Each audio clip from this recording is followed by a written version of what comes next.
नंगौ भेरगाव दखरा दुलाराय बर' फरायसा आफाद आरो भेरगाव रिजनेल स्पर्ट्स एसोसिएशन जथायै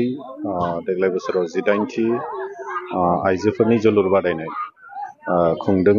आं एक्टिभिशन थारनो बिथांमोनखौ 19 बोसोर कमप्लिट बे हाबाफारिखौ दैदेनबोनो हानायनि थाखाय आं कंग्रेचुलेसन जासिदों आरो दुलाराय बर' फरायसा आफाद जिल्लानिफ्राय बिथांमोनखौ आं साबायखर बावगोन। दिनै जाय गेदेमा मुंख्लं बिथांमोनखौ बेबायदि हाबाफारिनि गेजेरजों बिथांमोना गोसोखांदों आरो बिथांमोननि हाबा मावनाय बिथांमोननि बर' जाथिनि सायाव जि कन्ट्रिबिउसन आरो बिथांमोननि जि साहस बै समनि गावनि जिउखौबो बावसोमलांनो हानाय बेबायदि मोनसे साहस जाथिनि थाखाय हारिखौ गेरेमसा हारि दानायनि थाखाय बेबायदि गेदेमा बिथांमोनखौ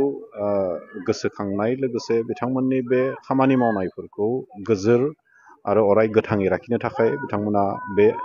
जोलुर गेलेनाय बादायलायनायनि गेजेरजों मोनसे नाजानाय जादों। बिनि थाखाय आं बिथांमोनखौ साबायखर बावगोन। लोगोसे बे 19 जिखिनि टुर्नामेन्ट 18th वमेन्स टुर्नामेन्ट बेयो बेनि थाखाय मोनसे स्पेसियेल जे उदालगुरि जिल्लानि मादावनो दुलाराय बर' फरायसा आफादजों खुंजानाय जोलुर बादायलायनायनि गेजेराव खारन मोनफ्रोमबो दखरा आफादफ्रा खुङो दिनै दा बिनि गेजेराव बे मोनसेनोल' जोंहा आइजोफोरनि थाखाय बा हिन्जावसाफोरनि थाखाय बे जोलुर बादायलायनाय बे मोजां मोनसे प्लेटफर्म बिथांमोना जोंनि आइजोफोरनो होनाय जादों आरो बिनि गेजेरजों निस्सय जोंनि आइजोफोराबो जे हौवासाफोरजों समान समान मोनसे अधिकार आरो बे मोनसे बिथांमोननि जि राइट्स बेफोरखौ जोङो प्रभाइड खालामदों जों जे होबोदों बे मोनसे प्रुफ जादों आरो बे आइजोफोरनि थाखाय मोनसे बिराद मोजां मोनसे प्लेटफर्म बेनि गेजेरजों जोंनि हिन्जावसाफ्राबो गेलेनाय दिगाव आवगायनो गेलेनाय दिगाव माने बिथांमोनाबो गोसो होनानै माने गेलेनायनि मोनसे खाबुखौ बिथांमोना बेनि गेजेरजों मोनदों आं बेखौ फोथायो। 3 खालारनिफ्रायनो गथ' सानथामनि हाबाफारिजों बेहाय माने 13 बोसोर आरो हिन्जावसाफोरनि सेथि 15 बोसोर सिंनि जि जोलुर बादायनाय बेखौबो बेहाय खुंनाय जादों। नंगौ दुलाराय बर' फरायसा आफादा देग्लाय ब्रैथि खेबनि थाखाय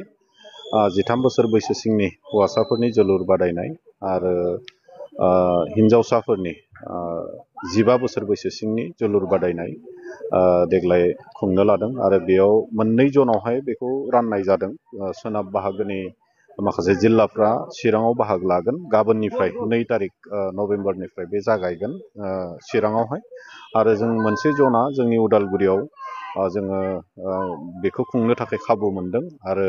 खोब गोजोनथावै नैबे दिनै जेरावहाय बे आइजोफोरनि जोलुर गेलेनायखौ बादायलायदों बे एखे फिल्डआवनो 3 अक्ट' नभेम्बरनिफ्राय बेवहाय गेलेनायखौ जागायजेनगोन।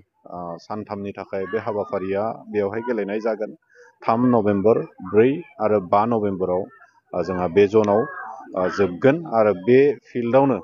जोंहा हिन्जावसाफोरनि आन्डार 15 जिथु फुटबल टुर्नामेन्ट बियो फाइनाल बेयावनो जागोन। हौवासाफोरनि जिथु आन्डार 13 फुटबल बिनि फाइनाला 6 तारिख नभेम्बर बे चिराङाव जागोन। दा आं साफ्रोमबो दिनै नोंथांमोननि बे मिडियानि गेजेरजोंनो खावलायनो नंगोन भेरगाव ओनसोलनि बा जोंनि उदालगुरि जिल्लानि साफ्रोमबो रायजो राजा नोंथांमोनखौ फैबाय थानाय 3 नभेम्बरनिफ्राय जाहाथे जोंनि बे आन्डार 13 फुटबल टुर्नामेन्ट फर बयस आरो आन्डार 15 फुटबल टुर्नामेन्ट फर गार्लस बे गेलेगिरि जोंनि उन्दै उन्दै फंबाय बिनानाव बिथांमोनखौ गोसोनि बोलो होनो बिथांमोननो मोनसे साहस आरो उत्साह होनो थाखाय बयबो जाहाथे बाहागो लाफैयो आरो नोंथांमोननि बाहागो लानायानो जोंनि गेलेगिरिफोरनि थाखाय मोनसे इन्सपिरेसन जागोन।